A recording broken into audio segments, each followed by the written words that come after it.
Bom, boa noite.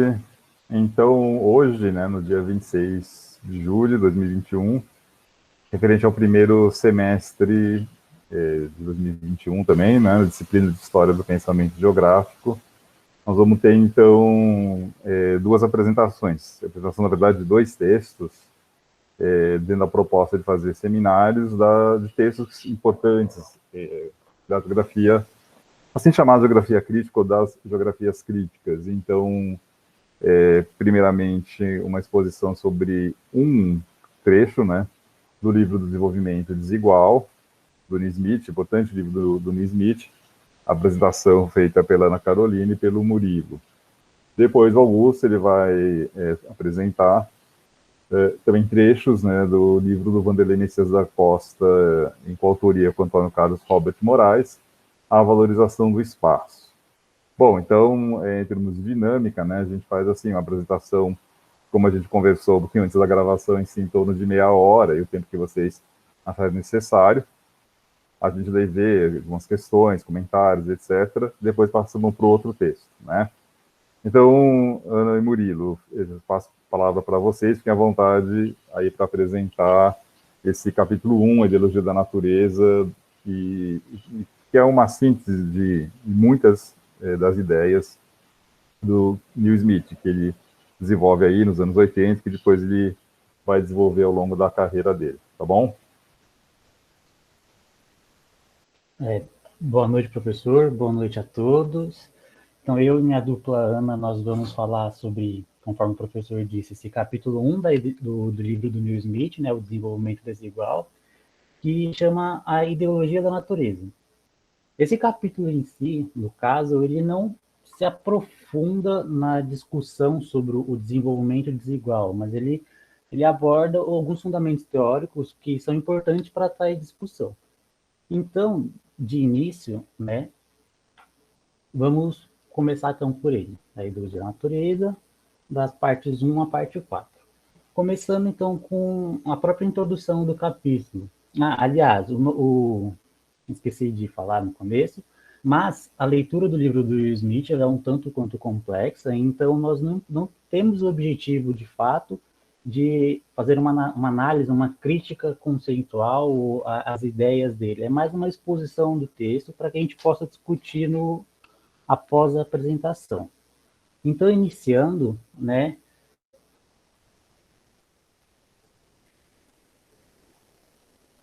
Alô? Tá, deu para escutar? Ou travou? Estamos ouvindo. Tá. Aqui eu falei aqui uma coisinha, mas aqui não apareceu o sinal de fala do microfone. Perdão. Voltando, né? Então, iniciando com as concepções da ideologia da natureza, mais que qualquer outro acontecimento conhecido, né, a emergência do capitalismo industrial, ela é responsável pelas concepções e essas visões contemporâneas sobre a própria natureza, né? As transformações globais da natureza, elas são realizadas por esse capitalismo, que domina tanto o consumo físico quanto o intelectual da natureza, eliminando então algumas concepções antigas e fazendo algumas novas aparecerem.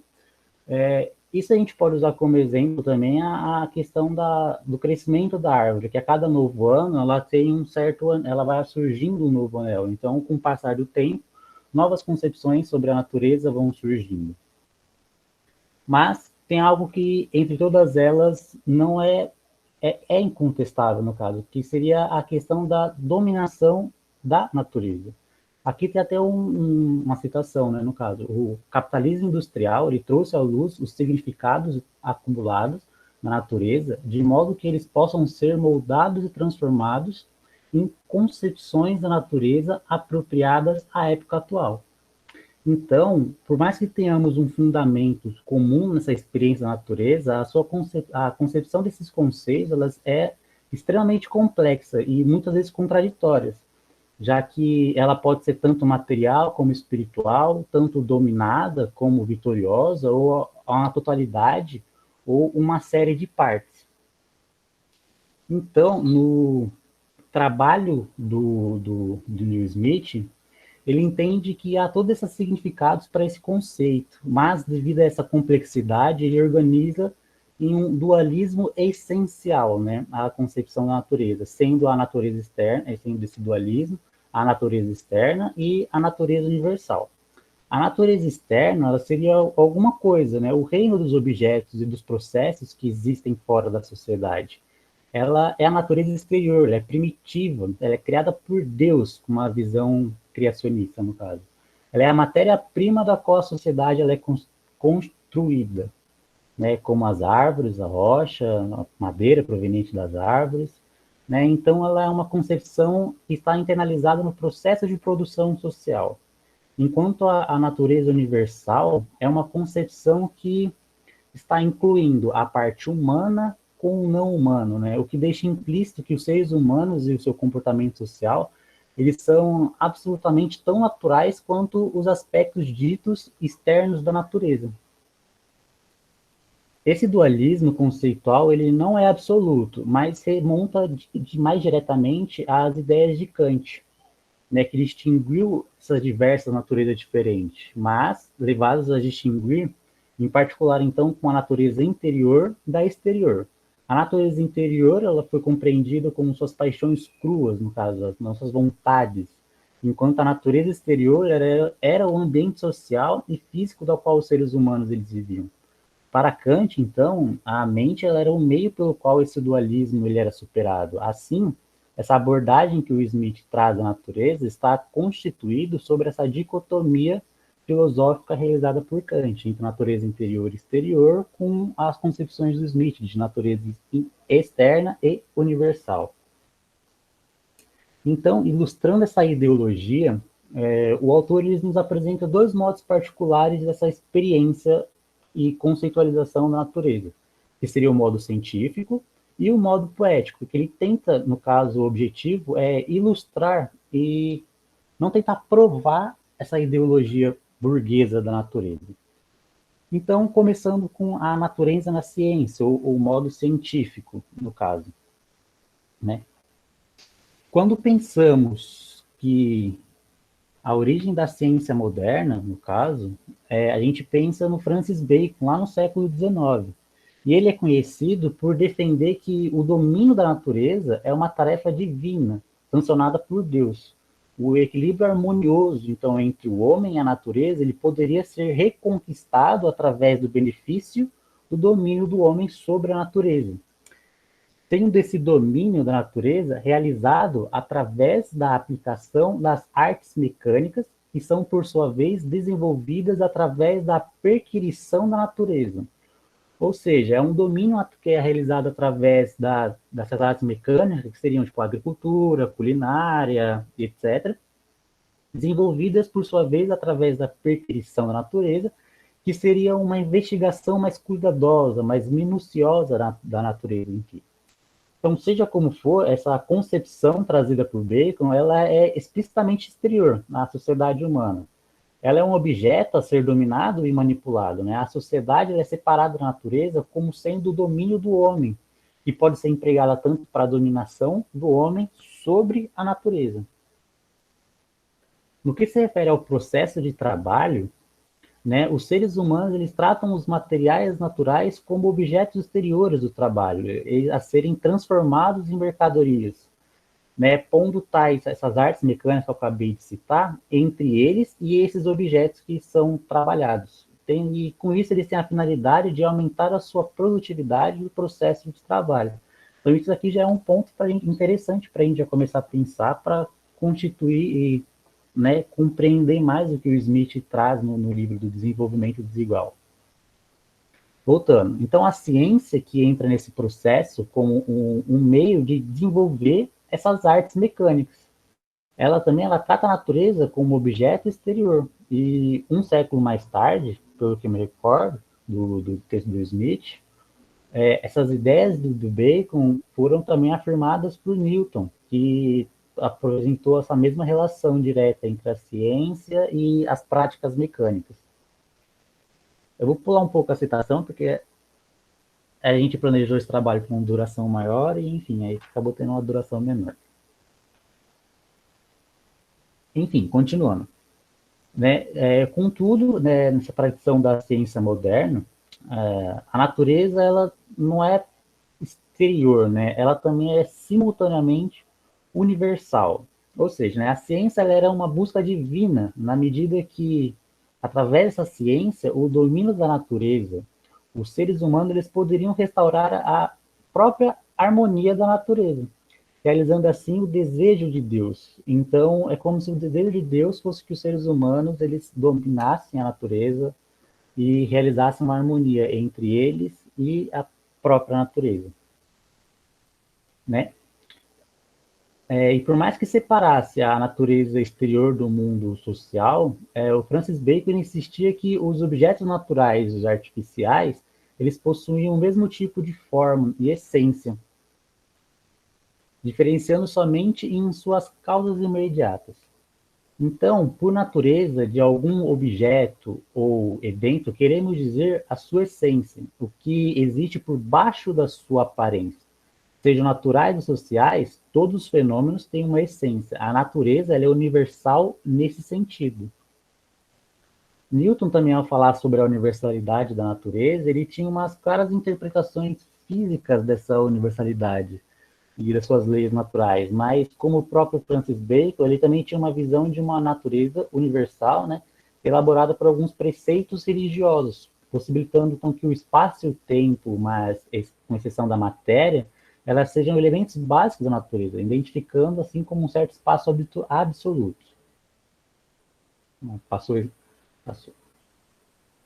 Enfim, mas não é só isso também no caso, né? A própria ciência contemporânea, ela também emprega um conceito universal da natureza que não tem um tom religioso, né? Desde a época do Darwin, tornou-se tradicional, então, o modo de considerar a biologia como algo sistematicamente histórico. A biologia humana, ela era simplesmente uma parte desse sistema.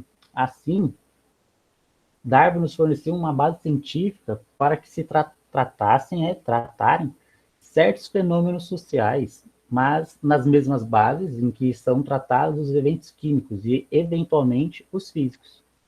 Com isso, uma outra situação é que a visão da natureza universal, com a biologia sendo fulcro vital, a natureza humana ela é simplesmente um subconjunto da natureza biológica. Em uma última análise, então, o elemento do comportamento da natureza é a matéria. Então, a natureza, nessa concepção científica, é a matéria. Agora, indo para uma abordagem mais da natureza poética, né? Nessa parte, o Smith ele vai tratar a natureza e, particularmente, a natureza experienciada da paisagem geográfica dos Estados Unidos no século XIX. Seja essa paisagem selvagem ou ajardinada, conforme ele fala, primitiva ou bucólica, né, a imagem dessa paisagem ela encarnava a esperança e a promessa de um futuro americano.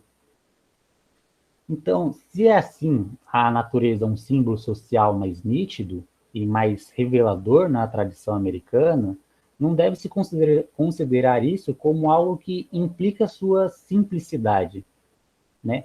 Já que, por todo o seu poder simbólico, a imagem da natureza ela é bem mais complexa. Mas para fazer algumas generalizações a respeito dessa concepção que resultou da Marcha Americana, o Smith ele traz também que, junto com essa experiência científica da natureza, a experiência poética é uma influência dominante sobre as concepções que temos desse conceito hoje em dia. Então, para isso, nós temos que pensar que, em primeiro lugar, o confronto com a natureza ele não foi unicamente americano, né, norte-americano, estadunidense, mas sim um resultado do capitalismo industrial emergente. E, em segundo lugar, a experiência cultural americana ela veio a influenciar o velho mundo, no qual acabou se desenvolvendo. E, com isso, acabou sendo possível ilustrar o mesmo dualismo conceitual da natureza que a gente acabou de observar na visão científica, da natureza externa com a natureza universal, que seria a parte da natureza exterior sendo dominada, com a universal incluindo os humanos e os avanços científicos. Então, aqui a natureza exterior, né, começando por ela. A gente vê em alguns fragmentos de textos sobre as literaturas das conquistas, no caso. Opa!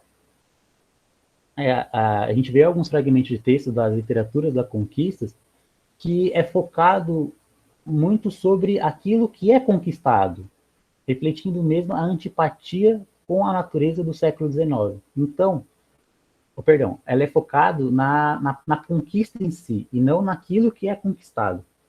O natural e o selvagem, nessa parte, eles eram uma coisa só, né? Eles eram obstáculos a serem vencidos, na marcha do progresso, da civilização. E com essa questão da natureza sendo domada, a natureza exterior, então, ela assumiu uma aparência menos ameaçadora. Né? O temor ele foi substituído pelo fascínio. E em termos de representação artística dessa natureza, temos uma transição que pode ser vista no aparecimento de algum tipo, né, particular de pinturas naturais, sendo elas demonstradas por alguns detalhamentos de espécie, do próprio zoológico, né, contribuindo para um movimento social mais amplo. Dessa forma, como a natureza ela entrando para os ateliês de artes, ela começou a ser meio que pertencente na vida da sociedade, né? Como se fosse um animal da família. O culto a essa natureza, então, ele acabou se tornando uma necessidade, né? Um dos exemplos que o Smith fala é que tirar férias no interior acabou tornando-se moda na época, ainda mais depois da fotografia, que permitiu, então, uma representação realista da paisagem, né? O estudo da natureza acabou sendo levado até para as escolas. Isso essa parte da dominação, da literatura da conquista, é o que a gente acaba observando um pouco nesse quadro, nessa pintura do Casper, né, que é o Peregrino sobre o Mar da Névoa. Aqui a gente vê a natureza mais ao fundo, né, sobre uma névoa, o mar sobre névoa, e ele bem centrado na pintura, como se fosse uma posição, tipo, observando uma área que ele vai conquistar, que ele vai desbravar posteriormente, né, ou apreciando o que já foi feito. Enfim, continuando, né. Enfim, essa questão da dominância da natureza, ela provocou uma certa distinção, né, uma certa oposição fundamental entre a natureza e a civilização.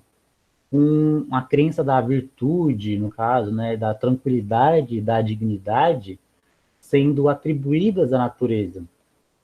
E em contrapartida, né, a imundícia, a feiura e a confusão sendo atribuída à civilização.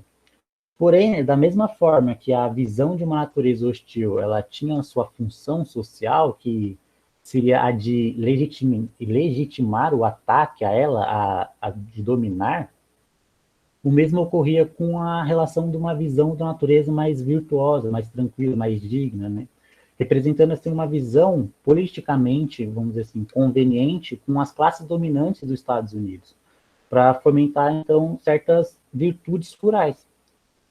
Embora essa tradição de hostilidade e idolatria elas compartilhem da mesma visão de natureza como algo exterior, não há então um desenvolvimento linear simples que traga essa concepção de grosseria para a ideia dos defensores da natureza, como a gente acabou de ver. Né? Essa tradição que é a universalidade da natureza, ela é mais aparente, mais ainda que a sua exterioridade. Vou beber água um minutinho.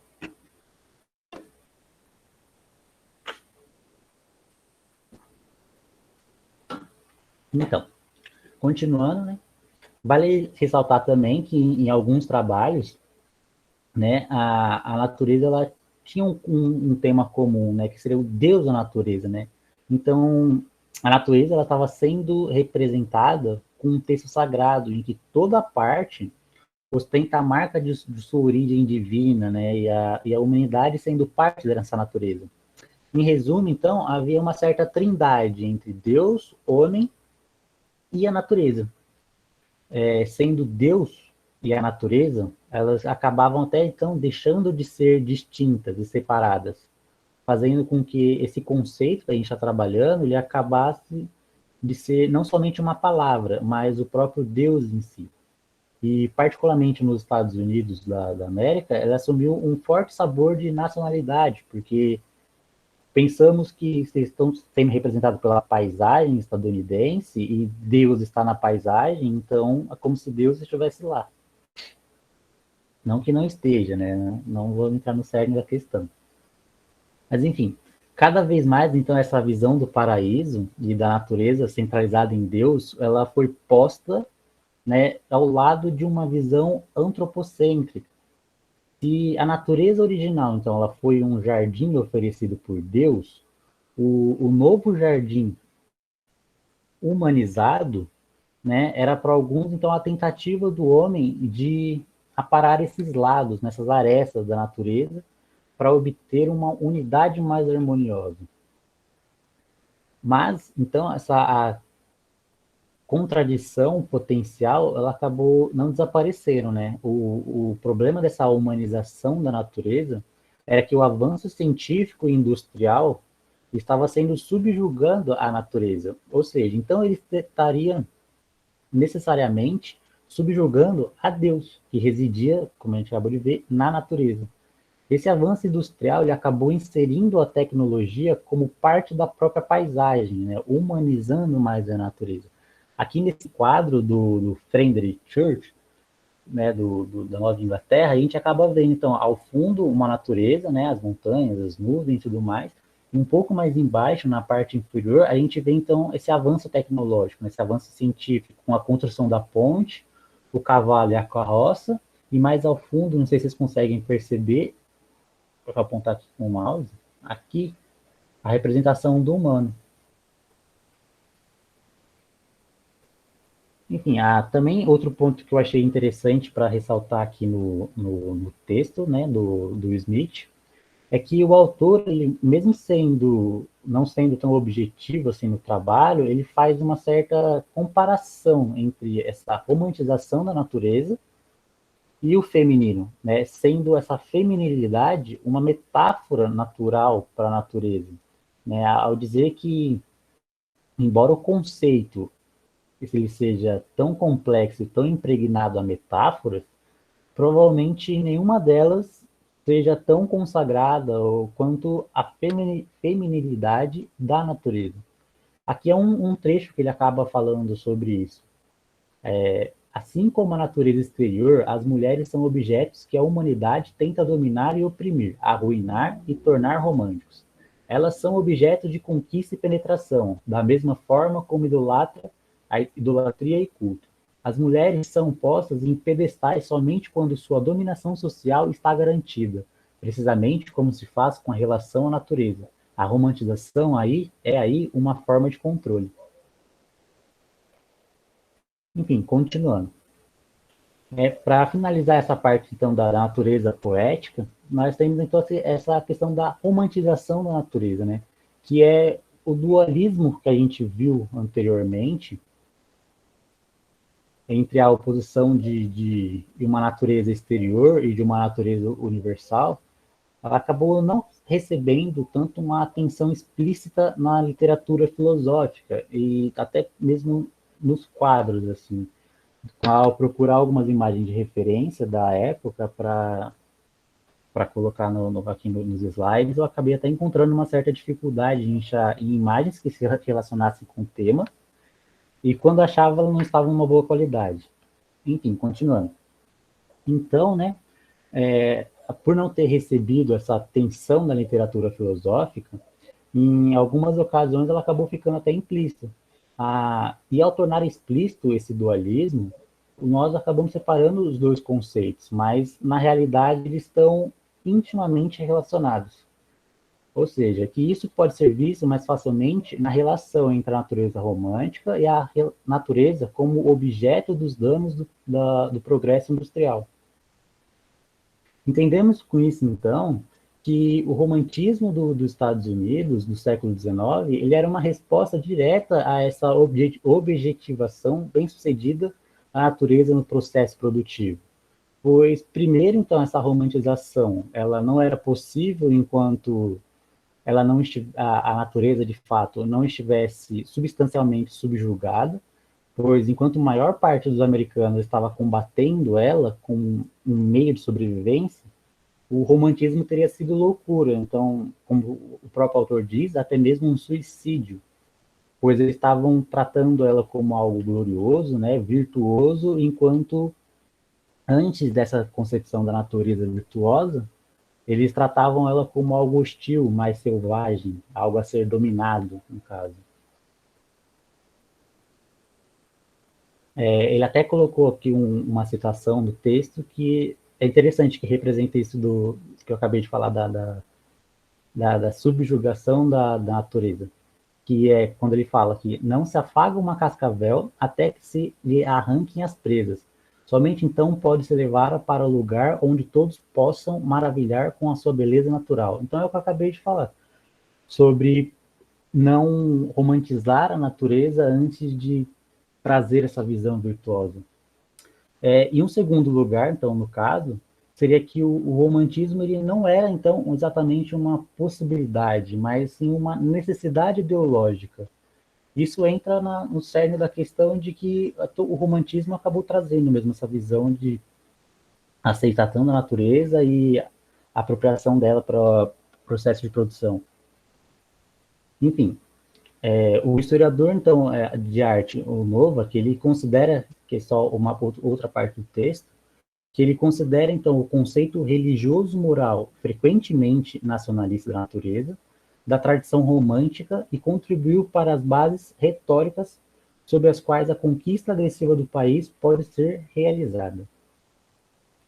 Então, concluindo essa parte, nós podemos finalmente deixar mais explícito, então, essa inter-relação dos conceitos da natureza exterior e universal em termos, então, de uma experiência científica e poética da própria natureza, né? Em nossa experiência, por exemplo, em parques ou viagens para descanso no final de semana, nas férias, nós experimentamos, então, uma viagem semelhante a essa da exterioridade da própria natureza, da maneira como ela foi, como posso dizer, né, experienciada na cidade dos Estados Unidos, né, indo de uma exterioridade para uma universalidade da natureza, na qual a gente acaba mergulhando. Então, né, essa viagem poética para a natureza, ela começa onde a viagem científica termina.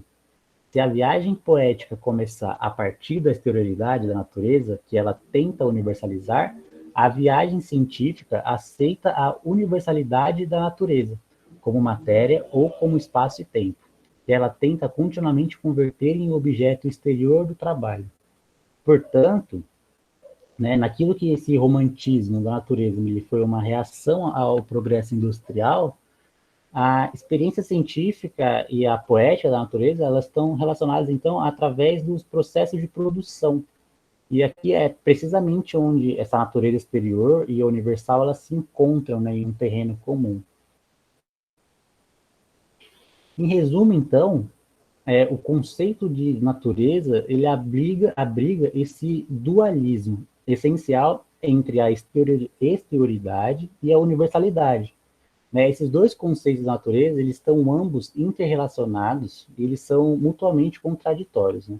A concepção exterior é um resultado direto da objetificação da natureza no processo de produção. Aqui tem até uma citação que fala disso, né? Que o conceito de natureza é um produto social, e nós vimos que, em conexão com o tratamento da natureza na frente pioneira americana, esse conceito tinha uma clara função social e política. As hostilidades da natureza exterior justificava sua dominação e a moralidade espiritual da natureza universal fornecia um modelo para o comportamento social. Então é isso daqui, é essa questão da dualidade, desse dualismo, desse conceito de natureza, dessa objetificação da natureza no processo de produção, que o Neil Smith ele acaba por dizer que seria a ideologia da natureza, né? Inclusive, ele até fala em outra passagem que ele considera a ideologia como sendo uma reflexão invertida, truncada e distorcida da realidade, né? Com a ideologia não simplesmente sendo um conjunto de ideias erradas, mas sim um conjunto de ideias radicadas na experiência prática, embora seja a experiência prática de uma dada classe social, que vê a realidade através da sua própria perspectiva, e ainda assim de forma parcial. Essa é outra citação que está na mesma página dessa que está na tela, que ele acaba complementando então essa ideia de ideologia da natureza. E ele acaba então, ele não entra na questão de discutir se as pessoas aceitam ou não ele usar o conceito de ideologia, mas porque ele quer, vamos dizer assim, que ele quer apenas simplificar, se é que eu posso dizer simplificar, né? Que ele quer demonstrar essa ideia para conseguir desenvolver o que ele vai desenvolver no restante do decorrer do livro, que seria a questão do desenvolvimento desigual. Minha? Pode ir. Bom, boa noite a todos, né? Vou estar apresentando a parte 3 e 4 do primeiro capítulo do Neil Smith. E já de antemão eu peço desculpa caso haja alguma falha de interpretação minha.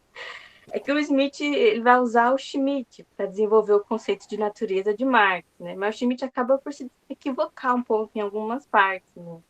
Então, mesmo a obra do Schmitt bem vasta, né, com grandes referências, a gente vai ter Ang, Engels, Kant, mas ele faz algumas distorções assim, de Marx, né, até para propor pontos dele, tipo, colocar o Marx como utópico e tal. E ele carrega uma bagagem da escola de Frankfurt, que também tem um olhar assim, dualista das coisas e tudo mais, né? A questão da dominação da natureza, em contrapartida da outra argumentação, que é a produção da natureza. Então, eu vou começar aqui a apresentação trilhando o caminho que o Smith fez e por partes, né? Então, pode passar, Murilo. Vou começar, então, abrindo, de fato, o capítulo, né? O segmento, que é Marx na Natureza, linkando com a parte do Murilo, né? Que não é surpresa, então, que nas ciências sociais a natureza ela seja meio que ignorada, né? A natureza é o objeto estudado pela ciência natural, a sociedade é o objeto da ciência social. Mas a gente sabe que não foi sempre assim. No século XVIII, por exemplo, os fisiocratas colocavam a natureza como o centro do valor, né? Da fonte, ou seja, o trabalho na agricultura seria, por exemplo, o único meio de desenvolver e produzir valor. Aí, com a teoria de formação do valor do Adam Smith, a produção agrícola já não é mais a prioridade, e acompanhando ela a natureza exterior. Aí, a partir daí, a tradição clássica passou a tratar a natureza mais como uma barreira que limitava o desenvolvimento econômico do que como anteriormente era, né, como elemento central de uma teoria econômica. E essa desvalorização da natureza, então, ela, em teoria, acompanhava paralelamente a desvalorização da realidade, né? Tanto na fábrica quanto no campo propriamente, com, por exemplo, a agrícola não ser mais prioridade. Como a economia política perdeu suas complexas implicações políticas, ele fala, né? Para se tornar só economia, a divisão do trabalho ela se impôs, gerando um certo número de ciências sociais para explicar essas divisões que antigamente era abarcado, né, pela economia política. Então, o conceito dualista foi tirado de disciplina para disciplina, varia, né, mas a natureza tendia a aparecer como natureza exterior e como natureza humana. Pode passar, Murilo.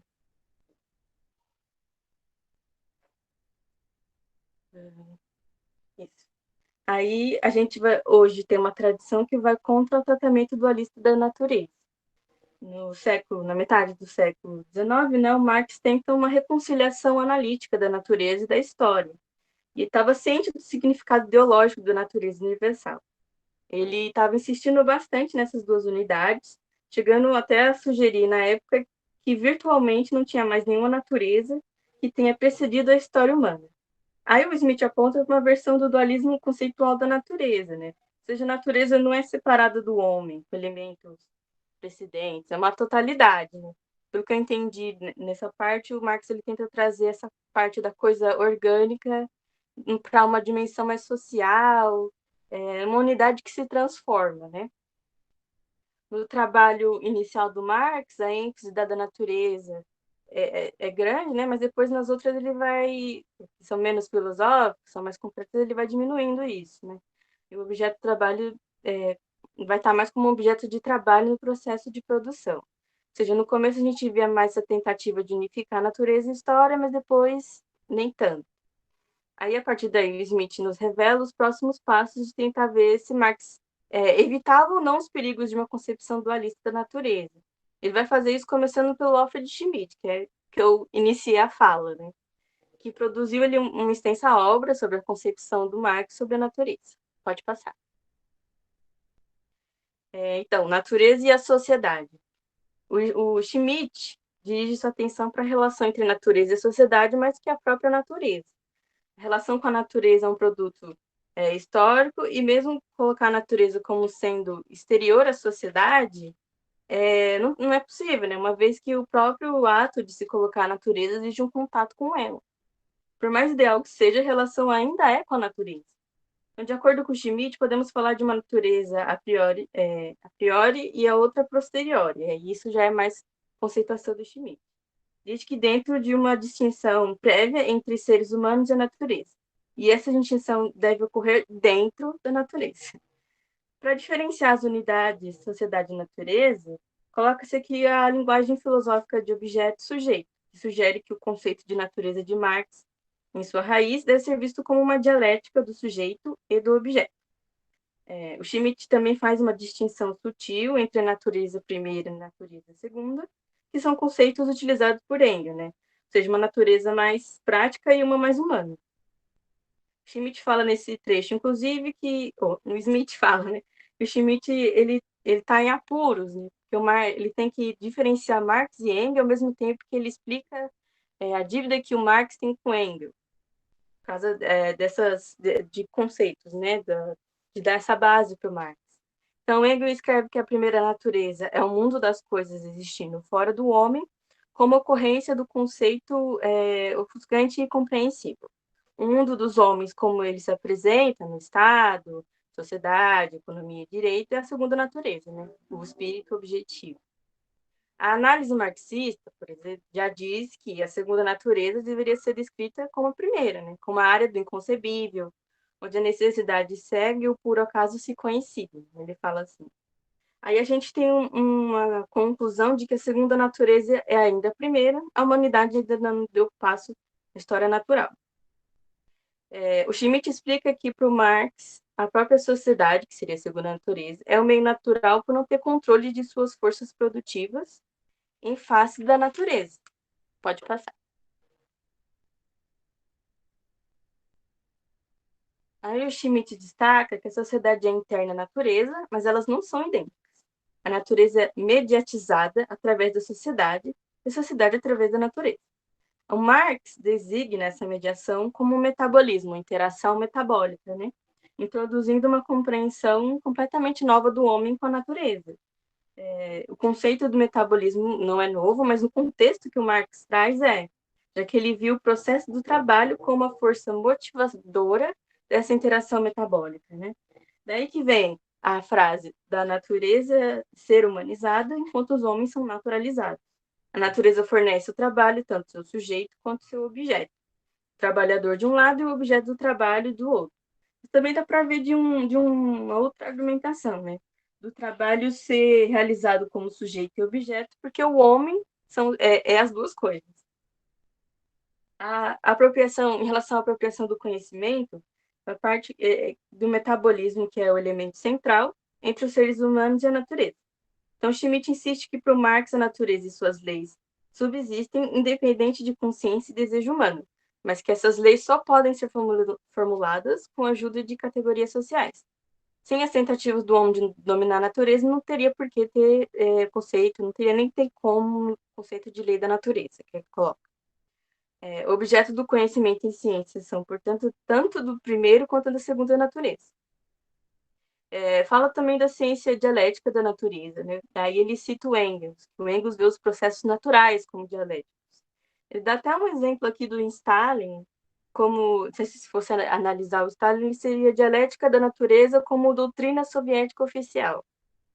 Então, a dialética da natureza de Engels permanecia necessariamente externa do seu objeto, mas aí é que está. Um objeto separado do seu sujeito já negava a própria condição para a dialética operar, né? Então, ao contrário, a dialética da natureza não advém senão da interação metabólica da sociedade humana com a natureza. Pode passar. Já indo para o outro segmento, a natureza e a utopia, a gente vai falar um pouco sobre o que o Schmitt ele pegou, né, e o que seria criticado mais à frente pelo Smith. Então, o que eu falei anteriormente, né, com isso posto, o Schmitt ele desenvolve uma avaliação interpretativa do conceito de natureza de Marx, que busca tornar mais concreta a relação da natureza e a história.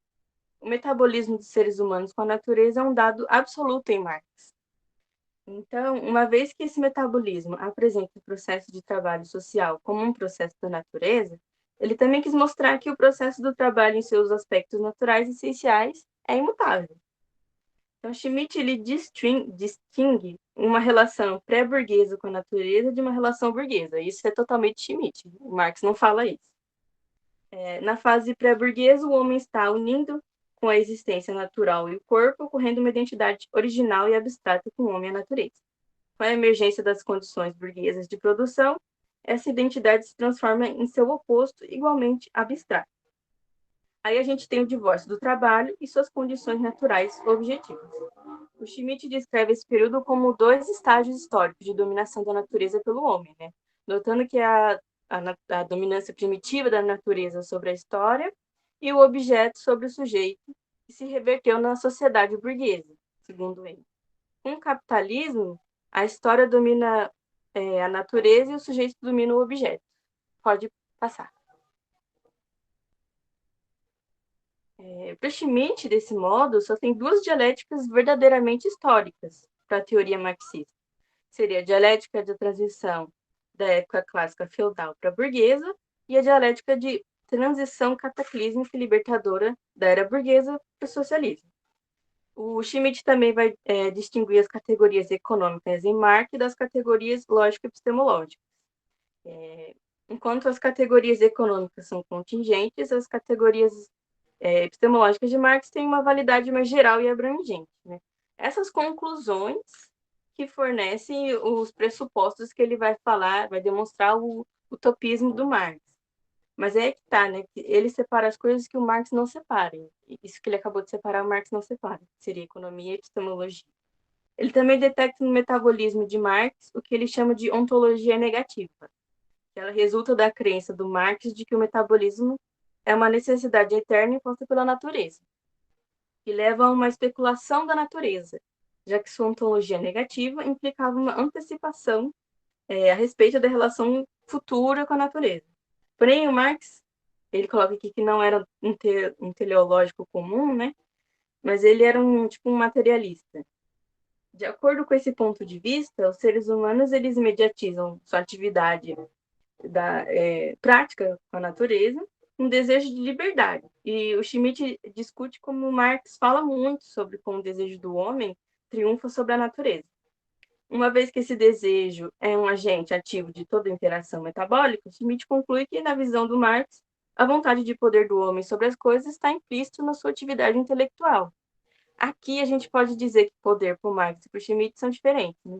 Schmitt coloca mais a vontade a vontade humana, né? O poder seria isso, e para o Marx seria mais uma condição de existência, assim, né? Não é do homem exatamente. E aí ele fala, né? O utopianismo de Marx consiste então na visão do futuro, que seria o comunismo, com um tempo em que o homem e a natureza vivem em harmonia e não em conflito, bem evidente em suas obras iniciais. Mas esse aqui é um equívoco, né? Porque aparentemente o Marx ele não fala sobre isso, ele não fala que existe uma harmonia, essa coisa do futuro com a harmonia de homem e natureza. O Schmitt acusa o Marx de predizer o fim da ideologia e de reduzir o problema da liberdade ao tempo livre, fazendo a cultura ser contra do trabalho material. Então, mais uma vez, a gente tem um certo equívoco, né? Acredito que Schmitt ele quis dizer que a liberdade é o tempo livre, que ele é contra, né? Que seria uma coisa de você não fazer nada sendo improdutivo, que não era para o Marx. O Schmitt avalia também que Marx via como positivo o desenvolvimento tecnológico e que era uma força emancipadora, que resultava numa humanização do processo de trabalho e tal, que levaria ao socialismo. E já ele vai contra, né? Dizendo que o desenvolvimento tecnológico, na verdade, por causa do metabolismo necessário com a natureza, é fonte de dominação, não de emancipação, né? Já que a luta com a natureza é comum em todas as formas de sociedade, incluindo, inclusive, o socialismo. Então, não há reconciliação completa do sujeito com o objeto. Pode passar. Aqui já seria a terceira parte do terceiro item, né? Que o Smith ele vai tecer algumas críticas do Schmitt. Então, o Smith ele começa falando sobre a detalhada obra do Schmitt, né? Da importância de se dar atenção a ela nos parágrafos anteriores, mas também fala como o Schmitt começa com um raciocínio parecido com Marx e vai divergindo, né? A princípio parece até que ele vai seguir o mesmo caminho, mas ele segue outro. Então, em Schmitt a gente tem dois conceitos da natureza e não um, o que geralmente já gera, né, essa análise de conclusão burguesa da natureza dele. Também é uma concepção exterior da natureza, que é ela como objeto do trabalho, uma concepção universal, natureza como unidade da sociedade da natureza. O Murilo até falou um pouco sobre essas conceitualizações.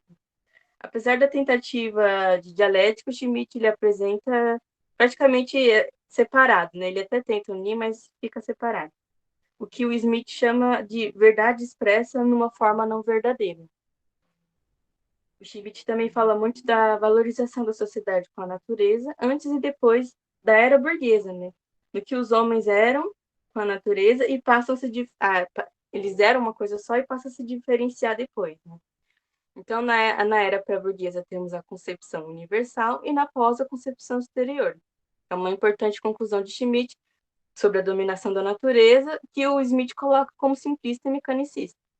O Smith até fala, né, como o Schmitt ele nem cita as mulheres nesse processo, como ele fala da opressão que as mulheres passam como algo natural, então, um closinho errado, sei lá. E aí ele também tem muita referência de Kant e tal, ele fala né, da verdade para Kant, que a razão é a verdade, que Hegel até concorda, mas aí tem a história acabando com a natureza. Então, nessa parte, ele fala da má interpretação de Marx, né? O Schmitt ele comete essa má interpretação por buscar a origem do poder, justamente como eu tinha falado, no homem, né? Sendo que na relação social que ele acaba estabelecendo, não no homem. Por isso a confusão. Pode passar. Agora eu vou partir para o item 4. Pode passar. Aqui ele vai falar um pouquinho do como a dominação da natureza foi um importante tema para a escola de Frankfurt, que como a gente vai ver também um pouquinho no Schmitt, né? Ele vai trazer essa bagagem. Então, desenvolvendo suas capacidades tecnológicas, argumentam eles, os seres humanos estenderam implacavelmente seu domínio sobre a natureza. E aí ela, como vingança, né? Ela vai trazer a sua vingança, uma vez que a dominação da natureza exterior é acompanhada pela natureza interior, que seriam as pessoas, né? Ele fala, pela crescente fragilidade da existência humana. É um pensamento que veio depois de Hiroshima, né? Do desastre. Ele também vai citar Marcuse, que tem uma concepção dualista e contraditória da natureza, e chama até de fetichismo sutil, né? Toda essa contextualização que o Marcuse traz. Ele fala das relações sociais com a natureza como relações naturais, no sentido de que elas são eternas e inevitáveis.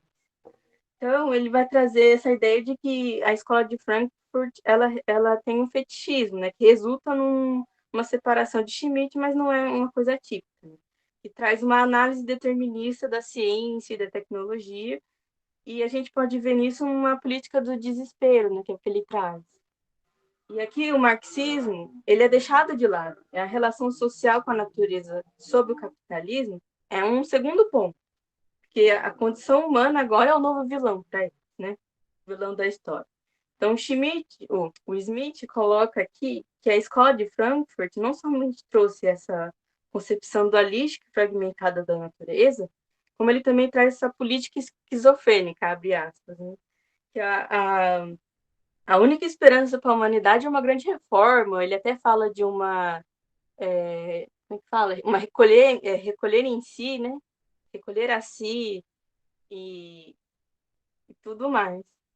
Também fala de um conceito de triunfalismo, que seria um pensamento do período burguês, né? E um triunfo negativo, que é do homem sobre a história. Pode passar.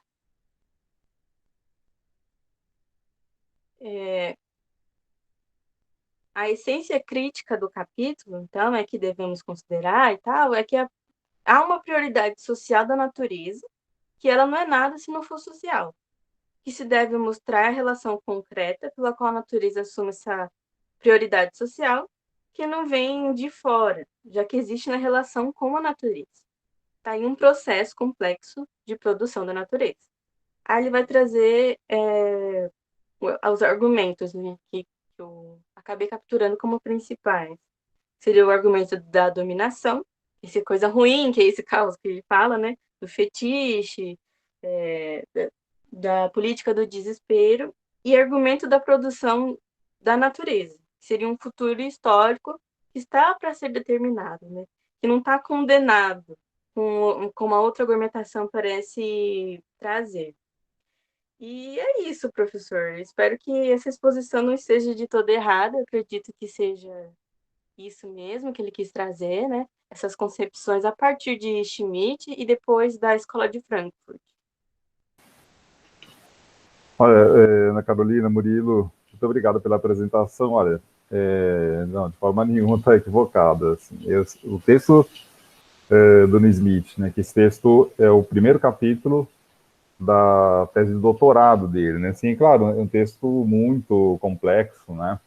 Mas vocês pegaram assim o cerne da questão, né? Assim, talvez o que ele quer teorizar, né, com tudo isso no Smith, né? Assim, na verdade, ele está dizendo sempre que é muito comum a gente ver, né, a gente pensar nos livros de geografia, até aquela divisão de primeira natureza, segunda natureza, né? Então, esses dualismos todos que perpassam a visão sobre a natureza, né? Isso está muito na geografia e também na própria concepção da ciência, na própria concepção do cosmos, né? E o Smith quer mostrar assim como essas visões dualistas, são complicadas, né? Assim, ou são simplistas, quer dizer, então, no caso do Alfred Schmitt, que foi um teórico marxista da Escola de Frankfurt, tenta buscar as concepções sobre natureza em Marx, mas acaba caindo numa armadilha, quer dizer, ele não vai além, ele não consegue superar essas visões duais sobre a natureza, né? Então é muito interessante, eu acho, pensar que a gente poderia dizer, né, a ideia de uma natureza, ou a existência, não é nem ideia, a materialidade de uma natureza, desse tipo de natureza anterior à nossa história, à história humana, essa natureza não existe, né? Então não existe mais. Assim, o Milton Santos também, de alguma forma, concorda com essa ideia, que não existe mais. Então, a relação com a natureza é um produto histórico. Essa talvez seja uma chave assim, para entender esse capítulo, para entender as ideias do New Smith. Quer dizer, essa relação ela é histórica. Né? Assim, então, pensar que a natureza é exterior à sociedade, que é algo típico do positivismo, e também de uma visão positivista do marxismo, como faz o Schmitt, seria um equívoco.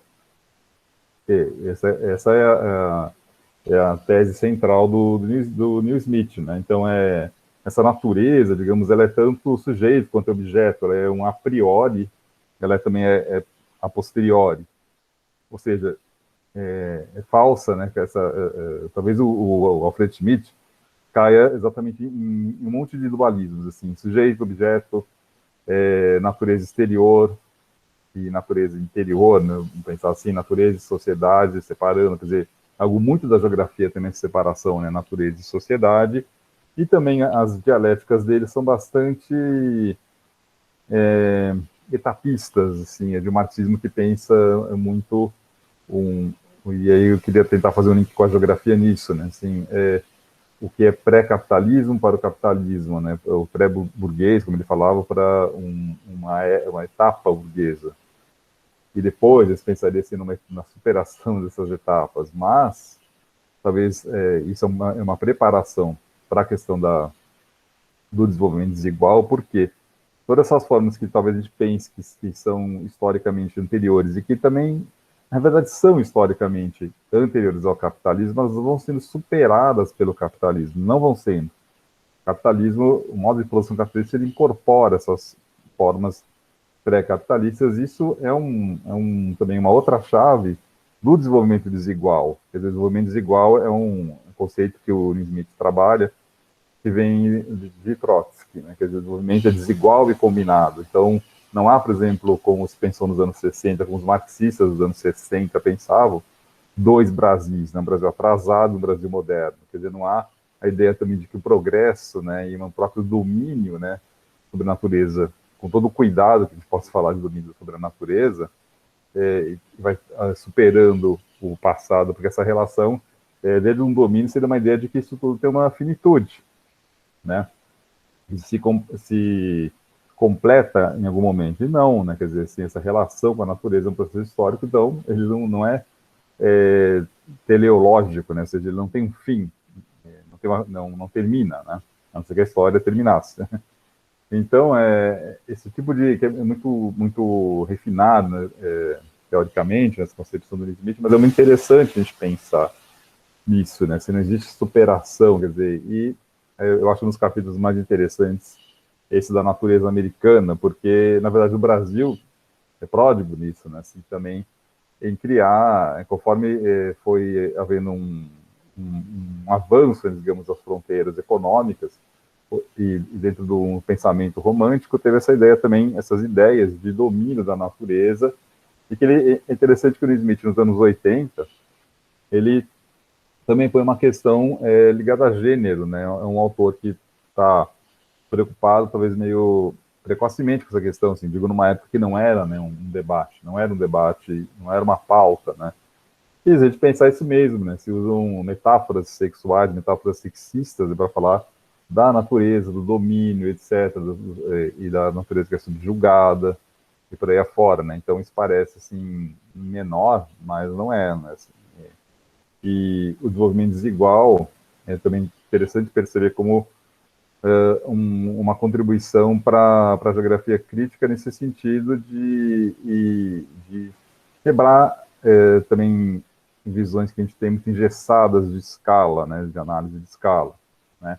Ou seja, não é um desenvolvimento diferente, nem pensando ou comparando, né, Brasil com países mais desenvolvidos, mas é interno, é bem mais local nessa questão, né? Isso se manifesta em múltiplas escalas, né?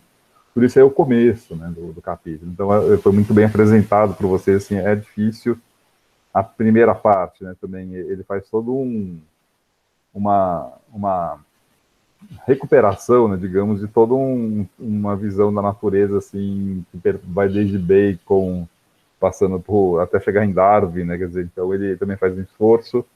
Aí talvez se a gente quiser fazer uma crítica, né, um esforço também muito difícil, né, porque talvez um dos melhores livros que ele inclusive cita, que fala sobre as concepções da natureza no mundo ocidental, é o livro do Clarence Glaken, que foi um autor que também fez uma carreira nas universidades estadunidenses, né? O livro do Clarence tem mais de 1000 páginas, né? Então, e é exaustivo, né? E um problema, né, que o Smith ele vai pulando, né, assim, ele também na exposição dele, ele trata, né, de temas muito complexos e mais de uma forma assim talvez um pouco apressada em alguns momentos, né, assim, para não esclarece assim muito a gente, não, assim, é um pouco confuso. A tradução também não ajudou, né, assim, eu sei que ela tem problemas, então daqui para frente, né, inclusive tem aí, eu ajudei, né, assim, na edição de um dossiê que saiu pela Universidade Federal de Minas Gerais, pela revista Geografias, de traduções do New Smith, porque ele precisa ser melhor traduzido, sim, né, essa tradução ela tem uns problemas, né, e o texto dele também em si tem problemas, né, então eu acredito, assim, que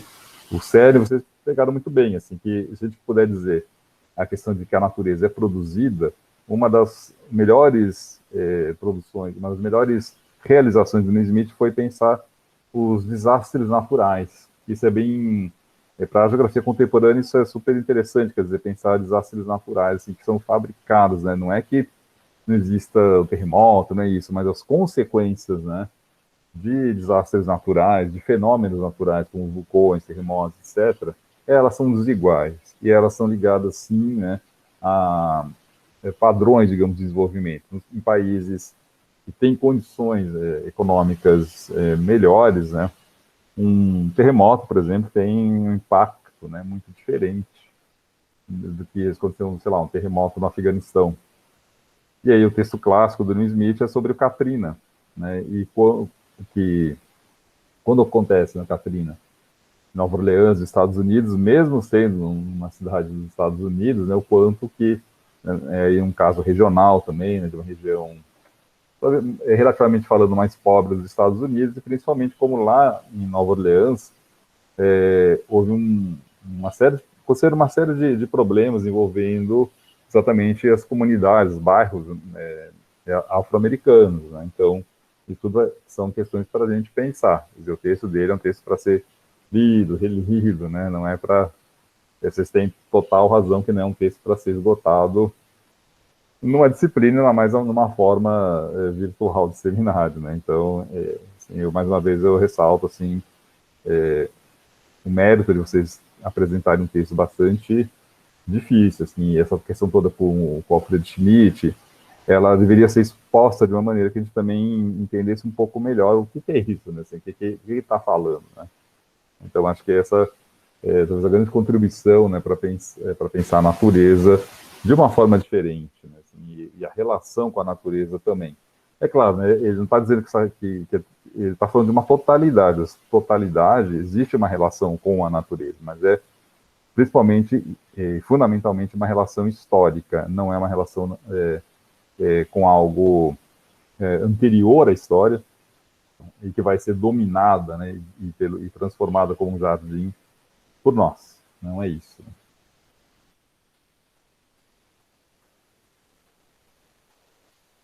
Professor, só uma dúvida. Acho que o Sim, Schmidt, ele é bem influenciado pelo que ele vive, né? Não é necessariamente ao texto, né? Ele não se apega ao texto, ele se apega mais ao que ele conhece para tirar essas conclusões, né? sim, o Schmidt, né? Isso.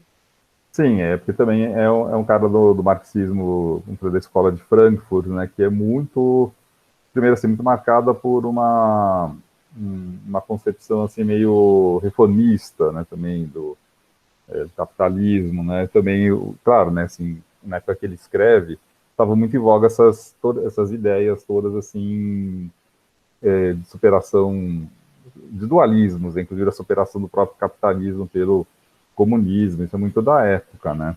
Então não tem...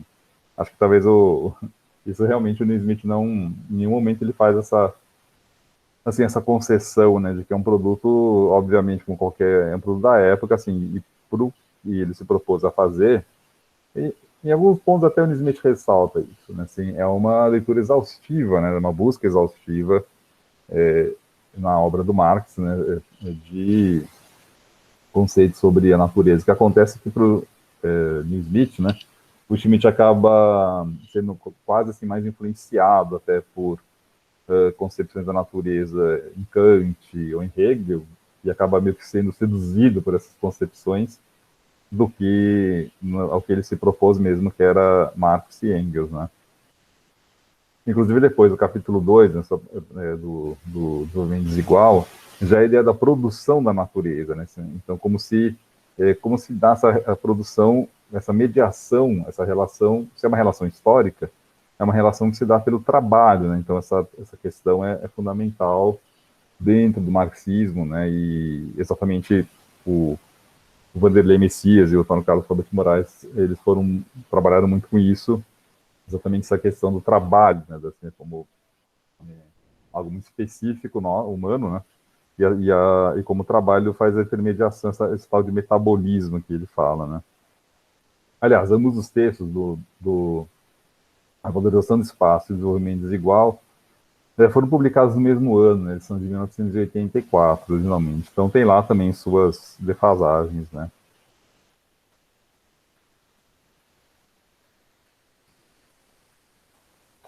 A gente pode passar então para o outro texto, que então, né, depois da apresentação da Ana Carolina e do Murilo sobre o desenvolvimento desigual, né, que aí realmente o desenvolvimento desigual, como eu falei, é um livro para ser estudado, lido, relido e difícil compreensão, né?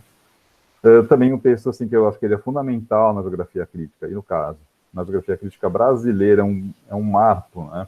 É o livro A Valorização do Espaço, do Vanderlei Messias da Costa e do Antônio Carlos Alberto Moraes, o Tonico, né? Esse livro de 84, como eu falei, é um livro, não sei porquê, é um livro assim pouco...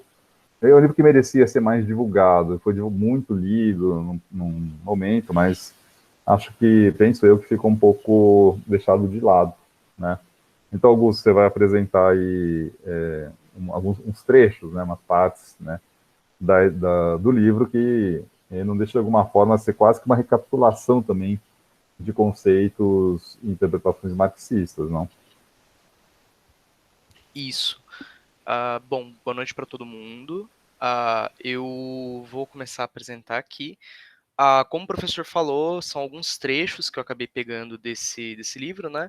A princípio, eu acabei seguindo pelo que estava na tabela, que foi estipulada no começo do curso, mas aí o professor ele acabou comentando comigo, né? Acabou me direcionando para tratar um pouco também dos capítulos 6 e 8, né, que após a leitura agora eu posso compreender que são muito importantes para a compreensão do que é o pensamento geográfico, do que se colocou ali no que o Robert Morales queria colocar, e juntamente com o Vanderlei. Então, só um segundinho. Eu estou apresentando aqui. Ainda dá para ver ou a tela tá preta? Como tá? Dá para ver a tela? Dá pra ver sim. Dá sim. Certo. Então, bom, são 4 capítulos, né? Eu não vou ser prepotente de colocar que eu consegui abranger todos e de forma muito profunda, mas são capítulos que eu acho que são interessantes para a gente debater um pouco também. Primeiro, essa questão daquilo que a geografia carrega, dessa sina que a geografia carrega, que é o que é a geografia, e posteriormente para o que para o que tanto o Vanderlei quanto o Robert eles trazem, que é a questão do marxismo na geografia, né? Dessa análise mais marxista, mas também não deixando de lado a questão principal que é o espaço, né? A questão principal que é essa, não sei como definir, é até um pouco complicado, mas essa variável que nós temos na geografia, que foi definida de diversas formas, mas cada vertente tem o seu ponto, né? Cada vertente tem a sua questão. Então, nos tópicos, eu coloquei um ponto inicial, em que a gente vai partir de um questionamento dos dois em relação à ciência em si, e aí eles vão falar da renovação crítica, no capítulo 1, para depois tratar da questão do método. Nesses 2 primeiros capítulos, eles estão tratando da questão mais, digamos, técnica da geografia, da questão mais, não sei, não colocaria como nomotética, mas de uma questão muito ali acadêmica do que é geografia, do como se faz geografia, e refazendo, né, uma questão muito histórica do que se é essa ciência. Posteriormente, eles vão realmente colocar as relações de sociedade e espaço e da valorização do espaço em si. Valorização aqui entendendo essa valorização juntamente com as concepções marxistas de trabalho e acumulação. E aí a gente tem todos os desdobramentos, né, da relação homem-meio, de tudo da guinada, na verdade, que o capitalismo traz, e desses desdobramentos, dessas dinâmicas que são geradas a partir disso. Então, de um ponto assim mais inicial, de uma questão mais inicial, eu trouxe uma citação que está no texto, que é: conhecimento científico é um produto histórico, um resultado do desenvolvimento da relação entre as sociedades e a realidade que estão inseridas. É muito daquela questão do paradigma que a gente tem, que a gente trata na ciência no geral, e da quebra do paradigma em si. Os dois autores eles colocam a ciência enquanto uma ciência, enquanto algo passível de mutações, né? Algo que deve mudar, é algo que deve se transformar, porque senão uma ciência estagnada ela não contribui, né? Pro que é o avanço ali dessa própria ciência. Então, a ciência ali ela é uma verdade absoluta a ser ultrapassada. Ela é algo que é uma verdade é uma verdade naquele momento, mas ela posteriormente será ultrapassada, será sobreposta por uma outra opinião. E isso é uma coisa que é interessante porque os dois autores eles colocam que o autor, né, o cientista em si, ele tem que colocar isso no vetor, assim, ele tem que colocar isso no cálculo, no sentido de que ele não pode ser prepotente de observar a ciência e pensar que a sua ciência é absoluta. Ela não é. Além disso, eles colocam a mudança como condição de progresso, né? E isso também pautado numa visão que a gente tem paradigmática da ciência, muito ali de fases, assim por se dizer, né? Simplificando muito o meu vocabulário, mas aquela questão da gente colocar, olha, a partir desse momento a gente tem um novo paradigma, a partir desse momento esse paradigma esse método, esse paradigma, ele já é colocado já é colocado de outra forma. Então essa sucessão do que é a ciência, principalmente no texto deles, óbvio, do que é a ciência geográfica, né? E aqui o principal ponto do que eles colocam é exatamente isso. Como se dá essa alteração, né, e como hoje em dia a gente tem essa visão do que é geográfico, do que é geografia, tanto numa perspectiva mais ciência pura ali, mas tanto uma perspectiva também um pouco filosófica, um pouco também mais, eu arriscaria dizer que abstrata também. Óbvio que eu não vou entrar em tantos detalhes como foi a apresentação do Murilo e da Ana, no caso, mas é mais um apanhado, uma retomada histórica que eles fazem que é muito importante, muito interessante. Então, falando da renovação crítica da geografia, que é inclusive o nome do primeiro capítulo, a gente define, eles no caso definem a ciência geográfica como uma ciência de bases antigas, uma ciência que se colocou de uma forma muito paulatina ali entre as ciências biológicas, entre a história, com essa questão meio que natural ali, né? E por conta de ser uma ciência com bases antigas, por conta de ser uma ciência na qual as bibliografias elas variam muito, as bibliografias elas têm uma perspectiva muito diferente e não tão não tão específica quanto, por exemplo, a história, que é o estudo das eras, o estudo, enfim, do que se colocou, né? A gente observa, então, com essas bibliografias, que os métodos utilizados, embora eles sejam diversos, eles não possuem uma inovação muito grande. Então, a gente tem essa questão na ciência geográfica de alguns paradigmas que já ficaram datados, que já ficaram naquela questão, por exemplo, da abordagem positivista, e doravante, né, pensando nessa questão deles estarem nesse paradigma positivista, eles não conseguem ir para frente, eles não conseguem muitas vezes abranger questões que hoje nós colocamos enquanto mais relevantes, não sei, mas questões que seriam mais do cerne da geografia em si.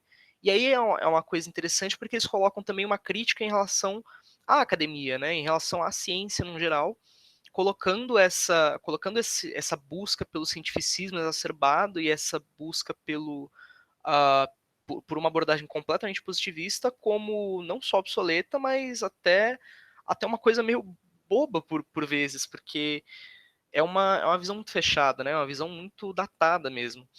E aí, por conta disso, a reflexão que eles trazem também é que. A reflexão não, mas enfim, a constatação que eles trazem é de que muitos estudos geográficos hoje em dia trazem uma perspectiva e abordagens que bebem também de outras fontes, né? Que bebem de estudos extrageográficos. E é muito interessante a gente pensar isso no sentido de que tão pungente assim a questão da crise da geografia, que os estudos extrageográficos nos trazem muitas das vezes mais geografia do que a própria geografia dita assim.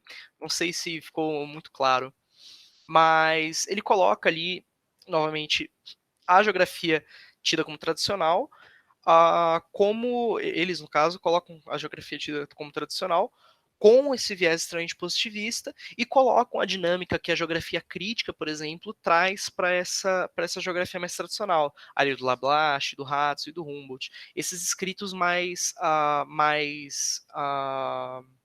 chavões da geografia, se é assim que eu posso colocar.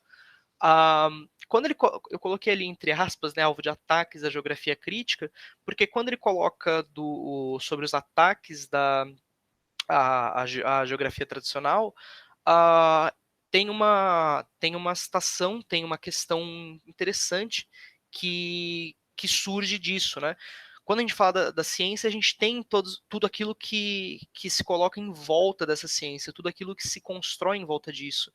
E, em primeiro lugar, o que a gente necessita é um método, o que a gente necessita é uma forma de analisar aquilo, é uma forma da gente observar aquele problema, uma forma da gente abordar isso, claro, com as especificidades de cada ciência.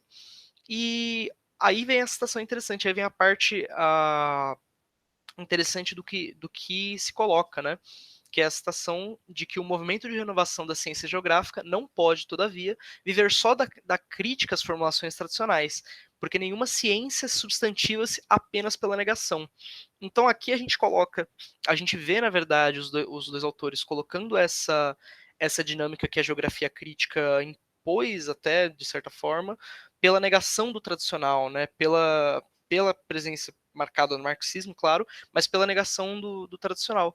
E aí se coloca uma crítica um pouco ferrenha até, mas que, na minha visão, se concretiza no sentido da gente pensar a geografia de uma forma, olha, vamos colocar da crítica para frente, do que é essa renovação para frente. E não é bem assim, a gente tem em mente esses escritos mais tradicionais, claro, mas com certeza, voltando na primeira citação, tendo a noção, tendo ali a ciência de que esses escritos são fruto do seu tempo.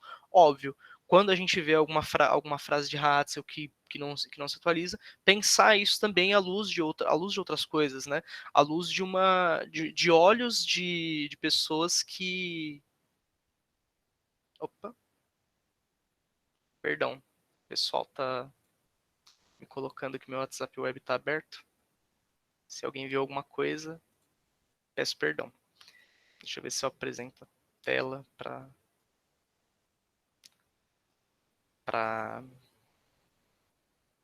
gente, desculpa. Problemas técnicos. Ok, agora eu tô um pouco envergonhado, meu WhatsApp tava assim, mas tudo bem.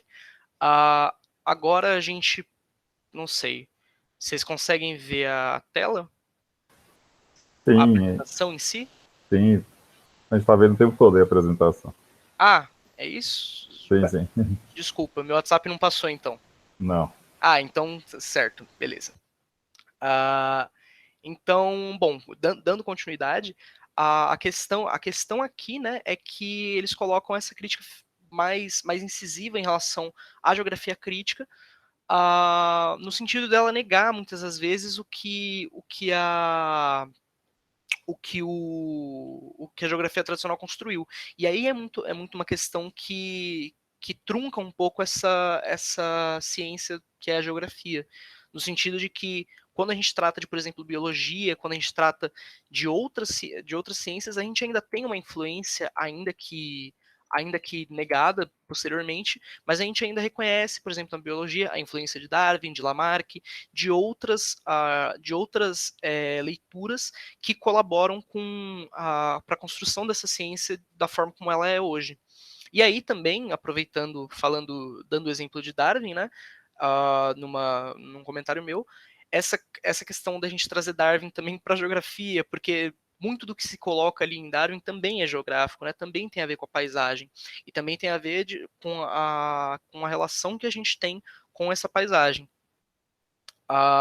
Então, o que se coloca é que a crise do paradigma da geografia crítica seria exatamente essa crítica ao passado muito leviana, às vezes, muito sem futuro, muito, olha, sabemos de onde viemos, mas não sabemos para onde vamos.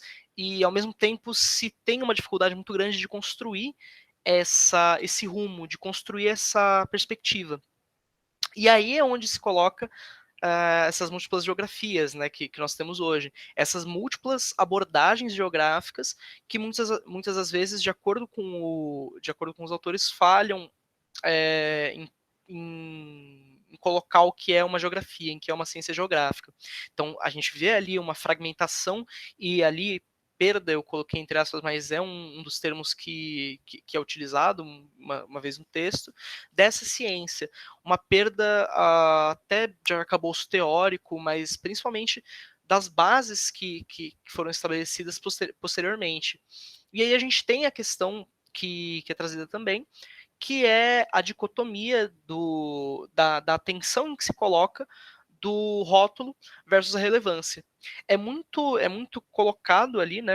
É uma crítica muito interessante também, no sentido de que o rótulo que se coloca, isso é tradicional, isso é crítico, ele deveria ser deixado parcialmente de lado para tratar ali da questão da relevância. Porque a relevância em si é o que vai dar o rumo para a ciência, é o que vai dar o rumo para o que posteriormente, né, futuramente, possa ser a vir um novo paradigma da ciência geográfica.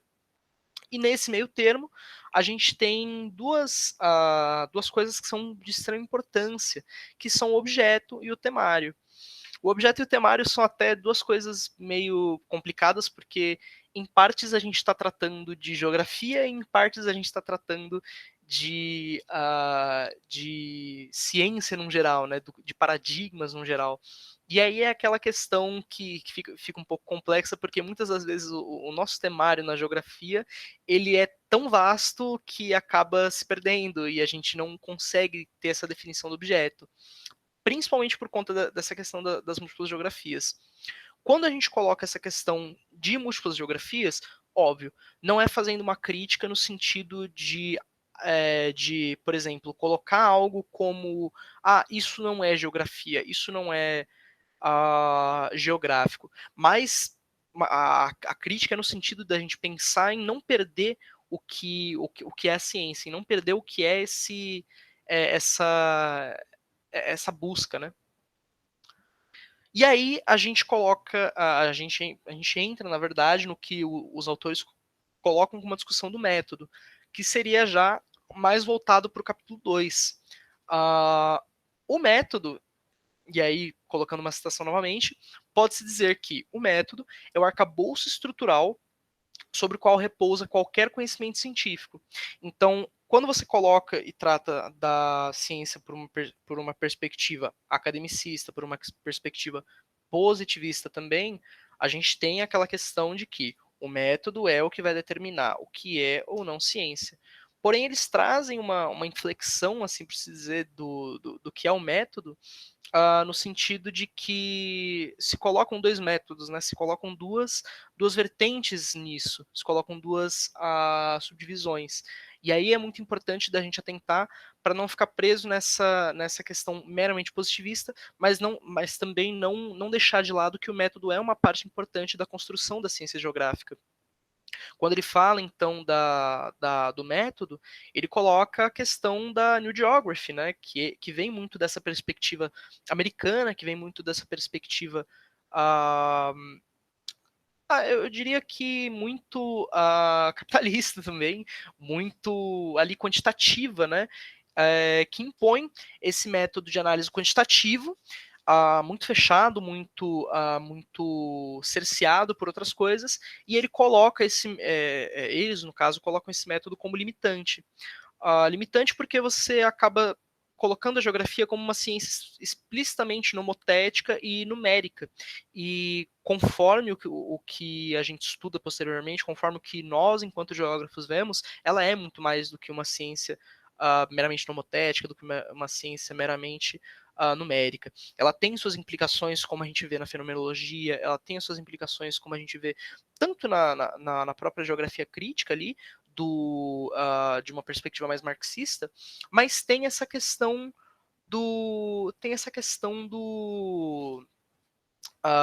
de sempre ser geográfica, né? E no caso da New Geography, a crítica ali fica a delimitação explícita e muito limitada do que é geografia. Posteriormente a isso, a gente tem também aquela questão de autores e assim geógrafos mais neopositivistas nesse sentido, que se auto-intitulam como verdadeira ciência. Novamente, reforçando aquela ideia de que o método é tudo e que se você não tiver encaixado na academia, você você destoa demais e acaba se tornando uma não geografia. Aí, por exemplo, uma questão que me fez lembrar quando eu li essa passagem, esse trecho, na verdade, foi do que colocaram para Ana Fani, por exemplo, de acusarem ela de ser uma socióloga, não lembro agora, mas enfim, utilizaram determinadas falas para deslegitimar o trabalho dela, colocando enquanto não geográfico, né? Se eu não me engano, agora uma sociologia urbana, alguma coisa do gênero, não me lembro agora. Mas enfim, é uma reflexão que eles trazem em relação a esse tipo de abordagem, né? Em relação a esse tipo de coisa enfim, que a gente vê na geografia. E aí, só um segundo, pauzinho para água também.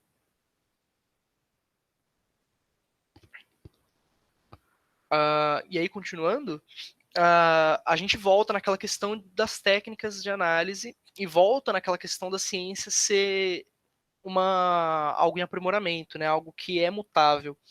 Então, novamente, a gente tem a questão da ciência ser fruto do tempo e, portanto, ser passível de alteração. E uma coisa que é muito interessante, que é relembrada pelos autores, é que o método que é utilizado, ele deve se adaptar à pesquisa, e não o contrário. E aí a gente retoma, por exemplo, a parte, o Kuhn, quando ele fala do paradigma, né? Na questão de a quebra de paradigma existir, na questão da troca da óptica pela qual nós observamos algo, nós construímos uma ciência, a ser realmente a alternância do paradigma e não a permanência dele. Por isso o método deve se adaptar à pesquisa e não a pesquisa se adaptar ao método. É aí uma questão de crítica, principalmente a essa análise mais positivista, colocando ali que o método ele é importante, mas não é tudo numa pesquisa. E aí a gente tem a questão, por exemplo, do método e do objeto. E a questão em si o método seria a forma como você, enquanto pesquisador, abordaria uma determinada questão, e o objeto seria o que seria o objeto, né? Aquilo que será estudado, ou as condições, as construções até do que seriam estudados. E parte da dificuldade da geografia é encontrar esse objeto, né? A gente tem um temário, que são ali as diversas formas de abordar aquilo, que também muitas vezes se confunde com o método, mas a gente tem uma dificuldade muito grande em estipular qual o objeto em si. É o espaço, é a natureza, é a questão territorial. Nunca se colocou assim de uma forma muito completamente aceita, vamos colocar dessa forma, o que é o objeto em si. E aí, quando eu falo que o método se subdivide em duas partes, é que vem essa questão do método de interpretação e do método de pesquisa. O método de interpretação, para deixar isso bem claro, né, essa dicotomia, essa diferença, na verdade, perdão, ele usa o exemplo do Lenin. A gente tem que o método de pesquisa do Lenin foi um método extremamente numérico, foi um método extremamente cálculo, colocar na ponta do papel e olha, a gente tem tais números contrastados com tais números, o que a gente pode desprender disso? Mas ao mesmo tempo a gente tem o método de interpretação. E aí a gente vê a diferença do método de interpretação de Lenin, que era realmente o marxismo, que era essa teoria marxista aplicada a um método de pesquisa mais tradicional, assim por se dizer. E aí, portanto, a gente tem essa citação novamente de que não é possível chegar-se a uma definição consensual do objeto, pois esta variará em função dos métodos assumidos. A crença na possibilidade de uma definição de consenso, não levando em conta a diversidade metodológica existente, e aí realmente esse parênteses faz muito sentido quando a gente pensa que, ok, é possível colocar um consenso, desde que se leve em conta essa diversidade metodológica e a diversidade de construções que a ciência geográfica tem. E aí a crítica foi um dos equívocos da geografia tradicional. É interessante porque nós, enquanto geógrafos, temos ainda essa questão do isso é geografia, isso não é geografia, e como catalogar algo como geografia, né? É até interessante a palavra que eu usei, catalogar, é bem positivista também, bem enciclopédico, se a gente for pensar nisso. Mas como se coloca o que é ou não geografia? E aí é essa questão que os dois capítulos trazem. Agora, mudando um pouco de perspectiva, né, falando sobre os capítulos 6 e 8, começando pelo 6, a gente trata, os dois autores também, eles tratam da questão de sociedade e espaço. Aqui a gente já tem uma mudança um pouco, não diria drástica, mas uma mudança um pouco peculiar no tratamento, até porque, enfim, houveram 3, 4, 5, 3 capítulos, né? Entre esses capítulos que foram apresentados, mas a gente fala aqui de uma sociedade e de um espaço, eles tratam, na verdade, de uma análise marxista, né? De uma análise ali da apropriação à natureza e da relação que é a natureza, o ser humano e o trabalho. E aí a gente tem a definição de Marx, ali, né, a definição, na verdade, mais marxista por parte desses autores, do trabalho como relação humano versus espaço, né, a relação entre que os seres humanos estabelecem com o espaço. Claramente, a gente tem aqui essa questão mais marxista. É interessante depois que eles retomam essa abordagem por uma perspectiva também do espaço, da paisagem, e isso se constrói de uma forma muito dinâmica.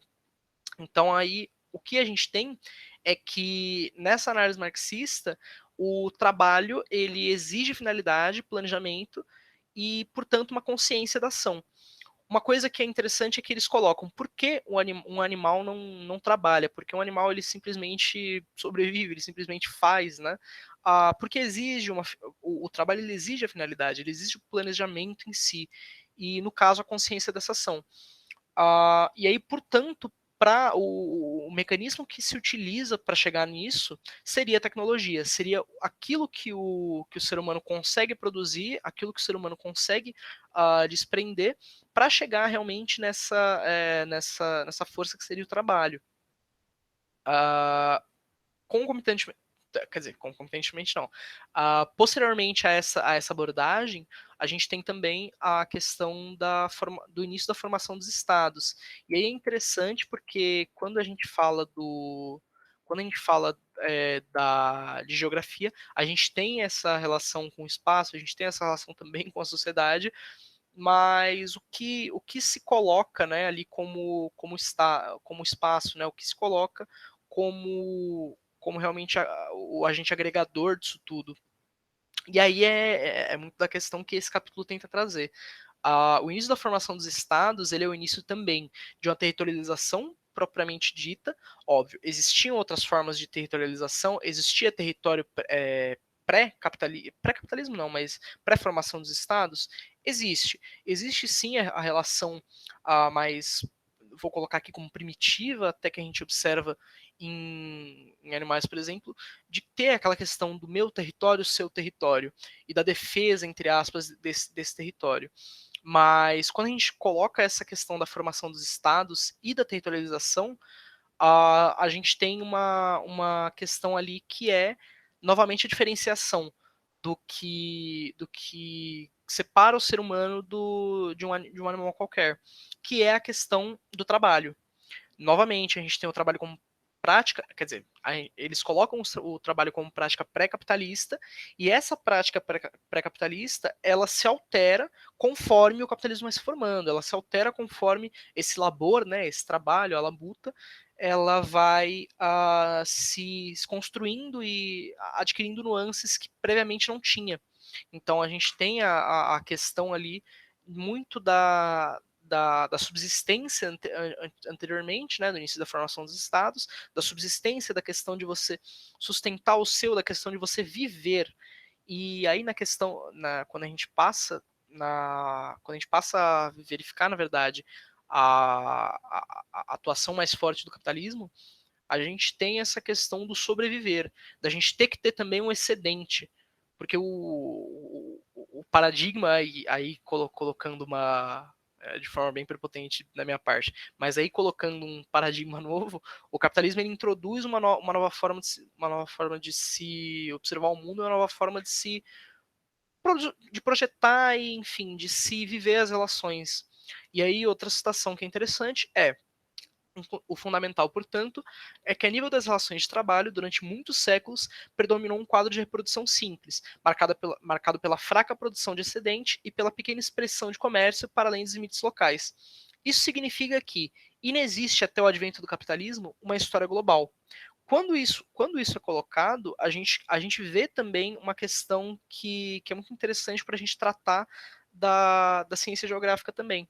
A gente tem essa questão da história global, das narrativas, do que se coloca enquanto uma abordagem geográfica, e o que é bacana é que os autores eles retomam, por exemplo, as monografias, eles retomam muito aqueles estudos de caso, né, aqueles estudos mais isolados que colocam ali uma definição um pouco mais clara até do que é aquele lugar, do que é aquele de até onde, né? Qual a extensão desse estudo, mas a gente também coloca aquela questão a gente coloca também aquela questão de ser, eu estou um pouco prolixo, desculpa, mas a gente coloca aquela questão de ter também uma perda, de ter também uma perda, né? Hoje em dia, daquela, daquela relação mais íntima com a pesquisa, no sentido de a gente generaliza muito às vezes. E aí vem aquilo, a definição de objeto e totalidade da ciência. E aí é uma crítica que eu vou tecer aqui depois de colocar isso, né? Eles colocam que a generalização leva à extinção da compreensão das diferenças entre lugares e realidades singulares, que posteriormente o capitalismo em partes acabou furtando um pouco dessa nossa análise, né?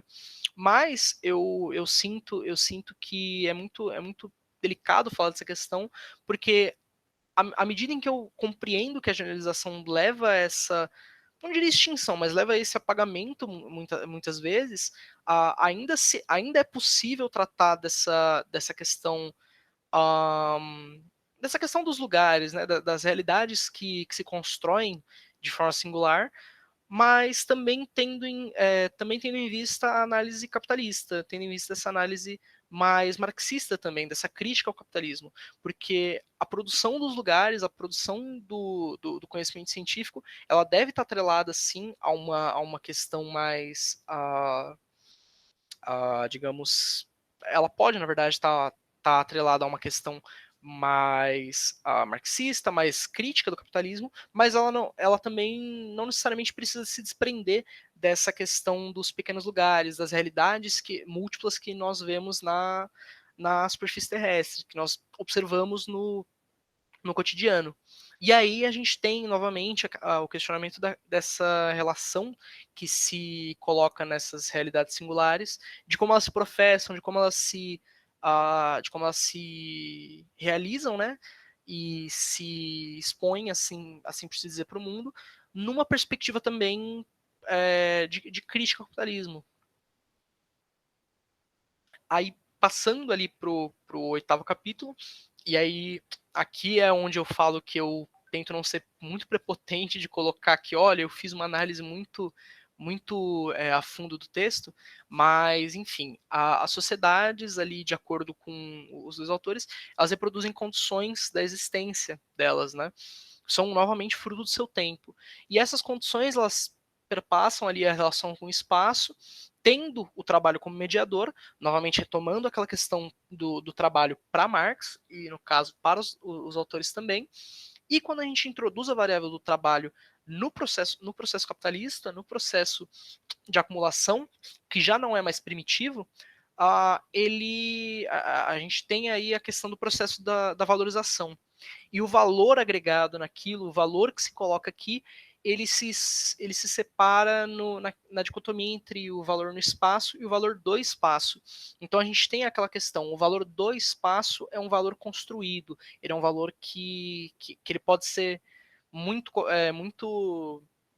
de uma forma muito rústica aqui na minha fala, mas ele pode ser agregado no sentido de, olha, o valor do espaço, eu tenho esse terreno aqui que futuramente vai chegar um metrô, então eu tenho um valor desse espaço. Esse espaço ele tem um determinado valor.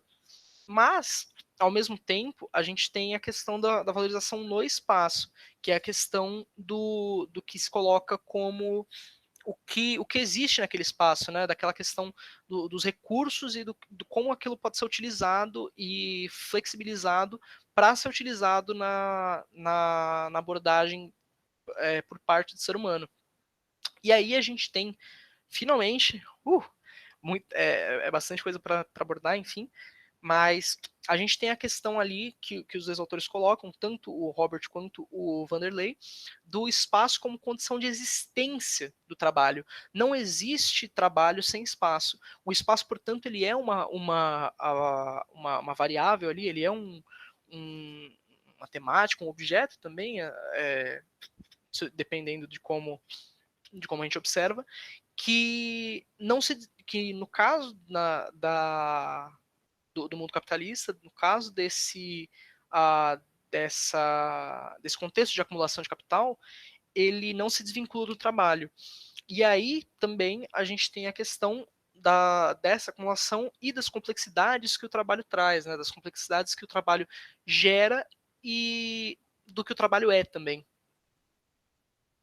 E aí aí já é uma questão que enfim, eu admito que eu não desprendi tanto tempo, mas trata-se também ali, os dois autores dão um fast forward, assim por se dizer, eles dão um salto um pouco grande até para tratar do Milton Santos e das rugosidades, né? Para tratar do que são essas rugosidades no contexto da geografia. E aí, novamente, a citação, o Milton Santos denomina essas formas rugosidades e aponta sua inércia dinâmica sobre os processos sociais posteriores. Por inércia dinâmica, entende-se uma sobredeterminação do espaço na vida econômica. A partir daí, estabelece a possibilidade de uma geografia, né, como história territorial. E aí a gente tem uma questão muito, muito importante, que é o que são essas rugosidades, né? De forma muito simples aqui da minha parte, as rugosidades seriam essas nuances que permeiam, né, o trabalho, que permeiam as relações do espaço e que acabam colocando essa, como citado ali, sobre a determinação do espaço na vida econômica. Então, tudo que se relaciona com o espaço de uma forma de uma forma de se relacionar com o trabalho também, se coloca ali enquanto uma rugosidade, né? E é interessante que no final dessa citação coloca-se ali, né, a possibilidade de uma geografia como história territorial. E aí a gente tem essa questão da história territorial de uma forma que conversa, por exemplo, com as duas concepções que são colocadas, né? No sentido da primeira concepção ser extremamente marxista e generalista, e na segunda concepção, levar ali em conta aquela construção das realidades singulares que existem mundo afora. E aí a gente tem uma questão Interessante até que o próprio Milton Santos coloca das construções antigas como qualidades do lugar.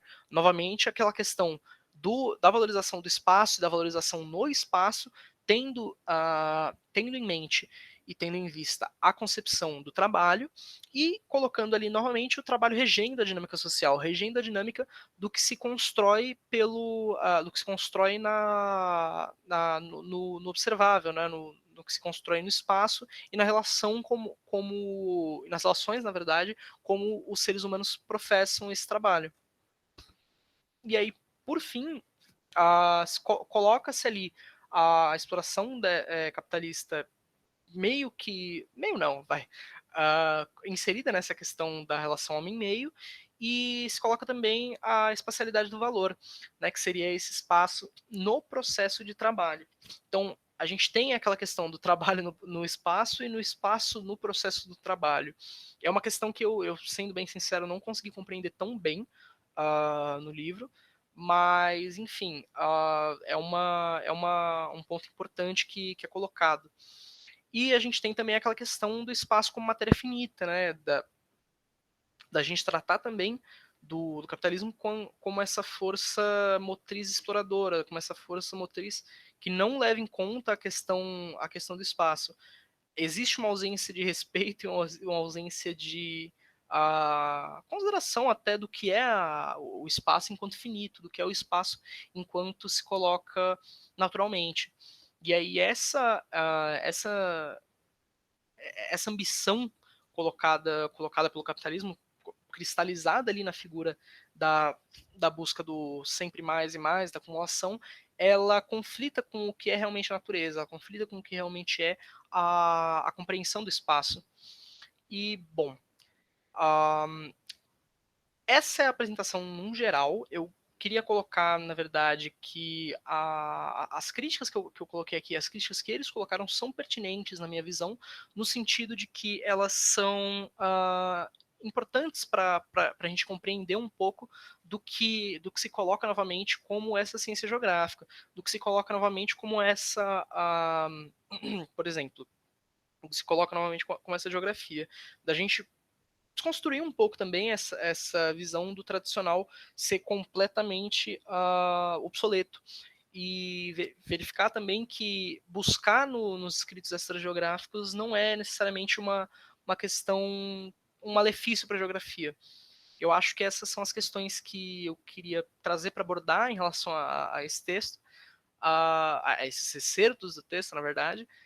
Não sei se eu consegui abordar de uma forma muito, muito clara ou muito de acordo com o que os autores colocaram, mas eu espero que sim, foi ao menos essa compreensão que eu tive do que eles colocaram nesses capítulos.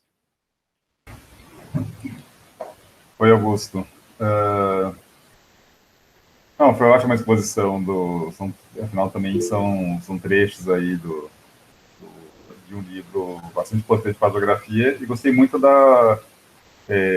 dessa abordagem do que você fez dos dois primeiros capítulos, no sentido assim, de que é uma discussão muito importante para a geografia, né, que parece que se perdeu, né, questão do objeto da geografia, questão, principalmente, como a gente fala, na história da geografia, de não construir, isso eu vejo que nos anos 80 foi muito forte, o tipo de história da geografia memorialista, aquela história dos grandes autores, né? Então, eu vejo que até hoje, né, muito do que se fala, pensa, né, como história da geografia, ainda está dentro de uma visão que, ao privilegiar assim, grandes autores, grandes correntes, etc., né, não, parece que envelhece nossa ciência, não deixa vir à tona, por exemplo, ideias como a do próprio Moraes, como do Vanderlei, como do Nisbet, por exemplo. Né? Então, é bastante importante, por mais que certamente exista uma grande geografia crítica, né, eu vejo o quanto ainda a geografia é uma ciência positivista, uma ciência calcada, né, fincada em dualismos. Também a gente pode ver que esse desejo de construir assim, um objeto, né, geográfico, né, faz com que também se pense as questões que você falou, né, só para deixar isso mais claro, né, o excepcionalismo na geografia, que seria, ao mesmo tempo, como ciência geográfica, né, ciência nomotética. Quer dizer, aquela ciência, a geografia, estudo particular, estudo geral também, então a pretensão de estudar o geral também na geografia, de formular leis gerais, ela se tornou bastante complicada, né? Quer dizer, porque a gente percebe, assim, né, como você falou, inclusive no que a gente chama de viradas, né, espaciais, viradas culturais na geografia, a gente percebe a importância de ir para um caminho que a geografia, não, ela precisa, ela tem, né, também, é importante, né, pensar nas suas particularidades, e que talvez essa outra dualidade, né, seja, assim, bastante artificial, assim como uma dualidade que é artificial, mas a gente não conseguiu dar conta, não conseguiu, a geografia não conseguiu dar conta de resolver, entre geografia física e geografia humana, né? Quando eles avançam, o Moraes e o Vanderlei, né, com essa questão da valorização do espaço, né, é bastante, eu vou dizer uma coisa, assim, eu achei muito legal você falar valorização do espaço, o valor do espaço, o valor no espaço, né? Quer dizer, o valor do espaço, né? Aquele valor que é agregado, né? E o valor no espaço, o valor que já existe em si, né? Quer dizer, na verdade, não existe em si, mas recursos, né? Aquilo que vai ser transformado em recurso. E eu tenho um exemplo clássico ali do Marx, né? Quando você tem uma cachoeira, né? A cachoeira pode ser aproveitada para, por exemplo, gerar energia elétrica. Por que eu digo isso? Porque talvez o próprio jeito como o Moraes, a forma como o Moraes e o Vanderlei cunharam, né, essa diferença, né, essas diferenças, é bastante confuso. Então, sempre existe, eu já vi assim, interpretações muito diferentes sobre o valor do espaço, mas de fato é isso mesmo, assim, porque parece, o que eu quero dizer, parece que o valor agregado no espaço é o valor no espaço. Assim, isso vai até gramaticalmente mesmo, né? Só que não sei exatamente em circunstâncias, né? O Moraes e o Vanderlei deram significado meio que ao contrário disso, né? Então, eu acho que você captou muito bem isso, né? Mas eu ressalto, né, que a importância do texto, assim mesmo, nos capítulos, assim, porque teria que também pegar todo o texto. Eu não sei se também foi uma pretensão minha, assim, passar textos assim que são um pouco difíceis, mas eu também não são difíceis, né? Mas eu também fiz isso assim, muito confiando que teria resultados muito bons, assim, na apresentação. Não só na apresentação, né, pessoal? Mas, assim, acho que vocês que estão aqui, né, todos vocês, perceber isso, sim, acho que faz, vocês estarem aqui, né, faz também de pensar a geografia e pensar as questões da geografia, fazer geografia e pensar, né, assim, isso são questões que andam juntos, assim, nossos professores de geografia, né, a gente precisa, sobretudo, seja lá qual tipo de filiação ótica que tivermos, né, pensar que em sala de aula a gente faça um trabalho, tente fazer, né, um trabalho que instigue a pensar, né, então por isso que a história da geografia não é uma história de museu, né, ela é importante, né, para a gente ressignificar, né, digamos, e pensar uma geografia, não teria, né, não teria mesmo uma geografia como a do Milton Santos, como a do Smith, né, se a gente não tivesse pensado um dia na história da ciência e se a gente não pensasse nela, quer dizer, se a gente não pensasse na história da geografia, né, produções muito importantes, produções muito importantes. Talvez não vá incluir o Milton Santos, mas outros autores, como o próprio Vanderlei, César Costa, Moraes, produções já teriam sido perdidas, assim, quer dizer, então é fundamental que a gente pense assim nessas questões todas e que a bibliografia que está lá, né, assim, é só de uma disciplina, mas fique para vocês, assim, vocês acho que aproveitem nesse momento essa era tecnológica que a gente pode baixar, né, PDFs, trabalhos e tudo mais, né, para ter esse acervo, né, que é aquele acervo que o Murilo e a Ana que vocês apresentaram, o texto do Smith, um acervo que é para ficar, né, assim, para leituras posteriores, porque realmente é difícil dar conta, né? Então, eu não sei se também foi uma pretensão da minha parte passar esses textos difíceis, mas eu fiz assim, achando que teria um bom resultado e considero que sim, né? Vocês perguntaram para mim se, será que tá bom para postar, né, publicar no YouTube, né? Se não vai fazer feio, né? Eu digo que não. Assim, é difícil conseguir travar uma discussão aqui nesse tipo de formato, mas é isso, uma apresentação assim, coerente, né, sobre ambos os textos, né? Eu gostei bastante, assim, acho muito legal, também todo mundo está aqui de uma forma ouvindo, né, participando. É bacana. É bacana que você comentou, professor, dessa questão também que até fala no texto, até me esqueci de colocar isso, mas no texto do Moraes e do Vanderlei também, eles tratam dessa racha, né, da geografia física e da geografia humana, e é realmente uma questão bem importante da gente tratar, porque, querendo ou não, isso transfere também para outras facetas do trabalho, né? A gente não tratando aqui da geografia só em questões acadêmicas, mas a gente tratando também da geografia e, óbvio, levando em conta, por exemplo, no curso aqui, que é um curso de licenciatura, mas também questões escolares, porque isso acaba ficando muito arraigado também, e eu acho que é uma questão que acaba contribuindo para o ideário posteriormente de outros alunos e posteriormente também de futuros professores de geografia, que é aquela questão de, poxa, geografia física é só decoreba, poxa, geografia humana, a questão, olha, é muito mais relacionada com história, não sei o quê, e é essa questão também que a gente teria que tentar quebrar, né, que a gente teria que tentar não diria quebrar, mas desconstruir, mas colocar esse novo panorama.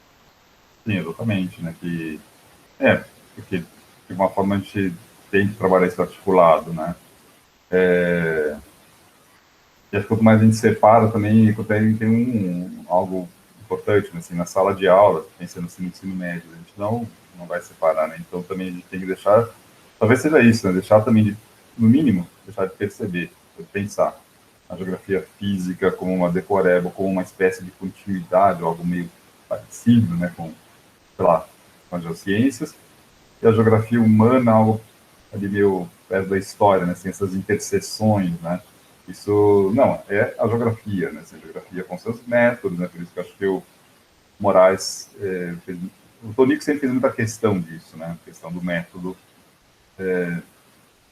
na geografia, né, assim, a geografia dialoga, claro, né, com a história, com as ciências, com a sociologia, né, mas ela não é uma interseção, não é uma ciência de síntese, né, isso o Smith gostava muito de frisar também, né, que não é um montoado, né, aquela coleção de conhecimentos que a gente vai pegando, né. Gente, queria então, eu acho que já, é, já poderia encerrar. Eu vou então terminar a gravação, né, e só dar mais alguns recadinhos. Eu vou parar aqui a gravação.